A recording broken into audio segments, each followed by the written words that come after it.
Sir ஒவ்வொரு முறையும் மக்களவை வந்து ஒவ்வொரு செஷன் பட்ஜெட் மான்சூன் வின்டர் இந்த 3 செஷன்ல ஏதாவது ஒரு செஷன் ஸ்டார்ட் ஆகும்போது தற்போது நாட்டில் நிலவக்கூடிய பிரச்சனைகள் குறித்து எதிர்க்கட்சிகள் கேள்வி எழுப்ப இருப்பாங்க கண்டிப்பான முறையில். அதே மாதிரி ஆளும் கட்சியா இருக்கக்கூடிய பாஜக வந்து நிறைய திட்டங்களோட வருவாங்க. இப்போ ஒரு சில விஷயங்கள் வந்துட்டு இருக்குது. என்னன்னா 7 முக்கிய மசோதாக்களை 5 புதிய மசோதாக்கள் 2 மசோதாக்கள் ஏற்கனவே லோக்சபால நிலுவையில் இருக்கக்கூடிய மசோதாக்கள் ஆக மொத்தம் 7 மசோதாக்களை அறிமுகம் செய்ய இருக்கிறதாவும் அதை தாண்டி புதிய விதிமுறைகள் எம்பிக்களுக்கு சொல்லியிருக்காங்க. அதுல ஒரு விதிமுறை எல்லாரையும் ரொம்ப ஆஸ்ட்ரக் ஆக்கி வச்சிருக்கு. என்னன்னா தர்ணாவும் போராட்டமும் அங்க நாடாளுமன்ற அந்த கட்டிடத்துக்கு வெளியே இருக்கக்கூடிய பகுதிகளில் செய்யக்கூடாது அப்படின்றத சொல்லியிருக்காங்க. உங்களுடைய முதல் கட்ட பார்வை?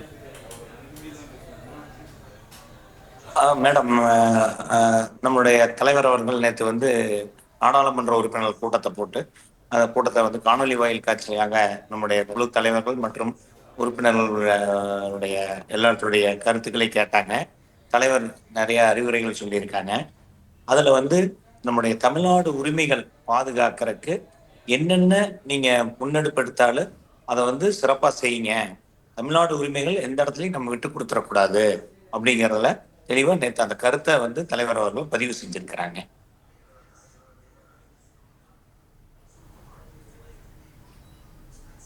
சார், நேற்று திமுக நாடாளுமன்ற உறுப்பினர்களுடைய கூட்டம் காணொலி காட்சி வாயிலாக சிறப்பாக நடந்தது. தமிழ்நாட்டின் உரிமையை நிலைநாட்டுற வகையில் நிறைய விஷயங்களை திமுக எம்பிக்கள் உறக்க பேசுவாங்க அப்படின்றதையும் திமுக தலைவர் சொல்லியிருந்தார்.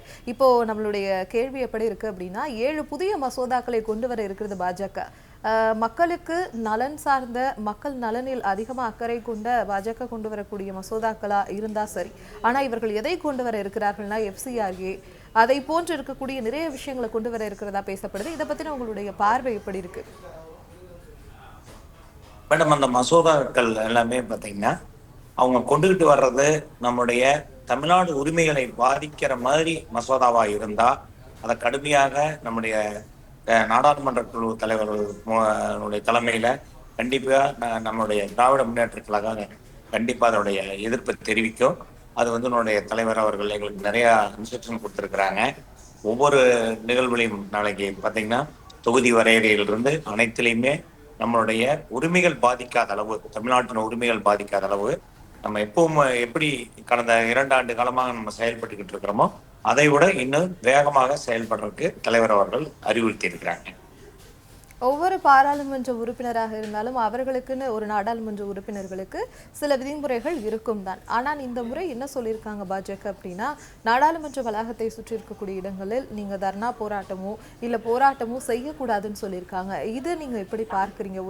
ஒரு ஜனநாயக மக்களின் அடிப்படையாக இருக்கக்கூடிய பிரதிநிதியாக இருக்கக்கூடியவர்கள் அங்க போறாங்க, மக்களுக்காக குரல் கொடுக்கிறாங்க. அந்த குரல் கேட்காத போது அவர்கள் போராட்டத்தில் அவர்களுடைய கருத்துக்களை சொல்கிறார்கள். ஆனால் அது கூடாது அப்படின்னு பாஜக சொல்றதை நீங்க எப்படி பார்க்குறீங்க? இல்லை, இது வந்து எதிர்கட்சி வந்து முடக்கக்கூடிய ஒரு செயலாக தான் இருக்கும். எதிர்கட்சி வந்து அவங்க வந்து எதிர்கட்சியினுடைய கோரிக்கைகள் எதிர்கட்சியினுடைய ஆலோசனைகளை கண்டிப்பா பாஜக அரசு கேட்கணும். கேட்டா தான் அதனுடைய பிளஸ் ஆர் மைனஸ் நாட்டுடைய வளர்ச்சிக்கு கொண்டதா இருக்கும். இப்போ அதை வந்து நீங்க முடக்கிற மாதிரி எதிர்கட்சியை வந்து கட்டுப்படுத்துற மாதிரி உடைய அவங்க சொல்லி இருக்கிறது வந்து கண்டிப்பாக அது வந்து ஒரு போராட்டத்தை விஸ்வரூபம் எடுக்க வைக்கிற சூழ்நிலை தான் அங்க உருவாக்கணும். போராட்டத்தை உருவாக்குகிற ஒரு சூழ்நிலையை தான் பாஜக அவங்களுடைய அறிவிப்புகளில் வெளியிடுறாங்க அப்படின்றத சொல்லியிருக்கீங்க.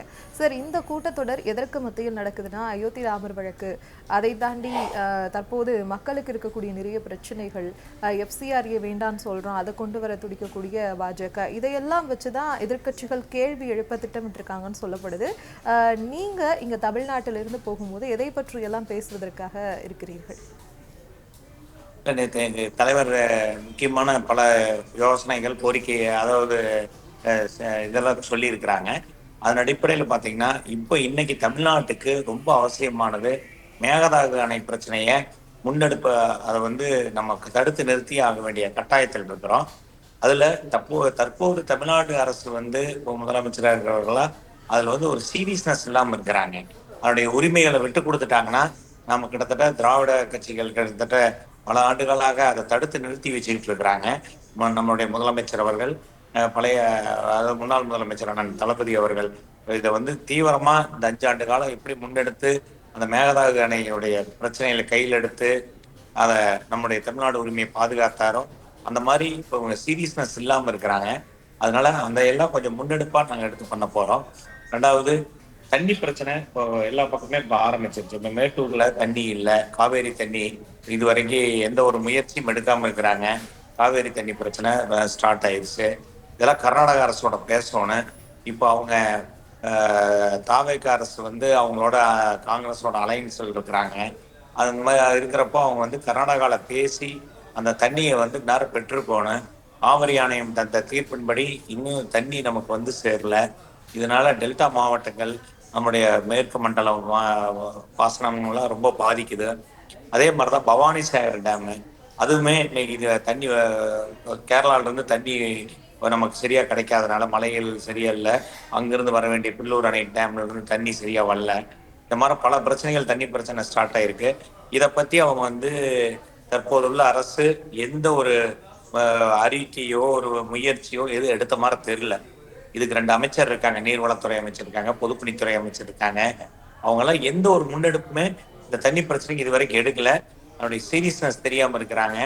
இன்னும் 30 நாள் போச்சுன்னா இங்க வந்து குடிக்கிற தண்ணிக்கு தமிழ்நாடு பிரச்சனையாகிற சூழ்நிலை இருக்கு. அதனால எங்களுடைய கழக தலைவரான தளபதி அவர்கள் இதை வந்து நீங்க பாராளுமன்றத்துல நாடாளுமன்ற உறுப்பினர்களாக நீங்க எல்லாருமே கேட்கணும். நீங்க இந்த பிரச்சனைகளை பெருசா முன்னெடுப்பு எடுத்து பண்ணுங்க. காவேரி பிரச்சனை மற்றும் இந்த மேகதாது பிரச்சனையை வந்து முன்னெடுப்பு எடுத்து இந்த செஷன்ஸ் பூரா நீங்க அதுல நீங்க தீவிரம் காட்டணும்னு சொல்லியிருக்காங்க. தமிழ்நாட்டின் நலன்களுக்காக குறிப்பாக இந்த மேகதாது அணை இப்ப கர்நாடகா எடுத்திருக்கக்கூடிய சில ஸ்டாண்ட் எல்லாம் தமிழ்நாட்டிற்கு எதிராக இருக்கிறது. அது குறித்த முழு விஷயங்களும் நாங்க கேட்க இருக்கோம் அப்படின்றத சொல்லியிருந்தீங்க. இந்த நாடாளுமன்ற மழைக்கால கூட்டத்தொடர்ல மிக முக்கியமான விவகாரங்களாக பார்க்கப்படக்கூடிய விஷயங்கள் என்னென்னவா இருக்கு சார்? இப்போ இந்த வாட்டர் ப்ராப்ளம் பிரச்சனை இருக்கு. அது போக அவங்க கொண்டுட்டு வர மசோதாக்கள், நீங்க என்னென்ன மசோதா கொண்டாடுறாங்க அதையெல்லாம் என்ன அவங்க வெளிப்படையாக அறிவிக்காம இருக்காங்க. அதுல பாத்தீங்கன்னா உங்களுக்கு தொகுதி வரையறை மசோதா கூட வர்றதுக்கான வாய்ப்புகள் அதிகமா இருக்கு. அதை எல்லாமே வந்து எங்களுடைய கழக தலைவர் அவர்கள் என்னோட லீடர்கிட்ட அக்கா கனிமொழி அக்கா அவர்களிடம் வந்து பேசியிருக்காங்க.